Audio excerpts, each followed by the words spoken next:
खबर ओडिशा। नमस्कार, ए खबर ओडिशा को आपनकु स्वागत।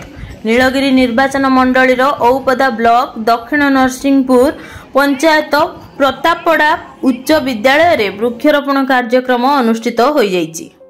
युव समाजसेवी कमललोचन पंडा तत्वावधान रे अनुष्ठित कार्यक्रम रे विद्यालयर प्रधान शिक्षक सुरेंद्र कुमार नायक जंगल ह्रास नहीं दुख प्रकाश करने सह अधिकरु अधिक वृक्षरोपण करने दिगरे सचेतन हेबा आवश्यक बोली मत पोषण करथिले।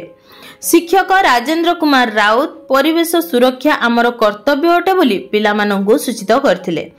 युव समाजसेवी कमललोचन पंडा परिवेश बिगड़ी गलानी वृक्षरोपण जरूरी बोली कहिथिले। शिक्षक प्रमोद कुमार परिडा, बटकृष्ण त्रिपाठी, गोपबंधु मुदुली प्रमुख सभारे उपस्थित थिले।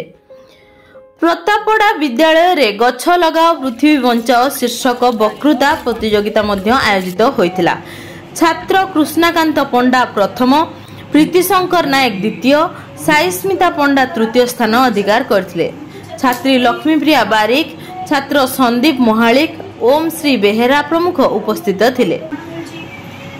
युव समाजसेवी कमललोचन विभिन्न विद्यालय तथा महाविद्यालय रे आकाशी, आत, निंब, सजना काठ, बादाम, गंभारी, बाहाड़ा इत्यादि गछ लगाइबा, गछ बांटिबा सहित लगाइबा गछर जत्न नेबाकू परामर्श देइथिले। विभिन्न प्रतियोगिता करी पिलांकु सुस्थ समाज पई परिवेश सुरक्षा आवश्यकता संपर्क रे वर्णना करिसंती एवं अन्य मानंकु गछ लगाइबा पई परामर्श देउचंती। नीलगिरी सत्यव्रत महालिकंक रिपोर्ट, ए खबर ओडिशा।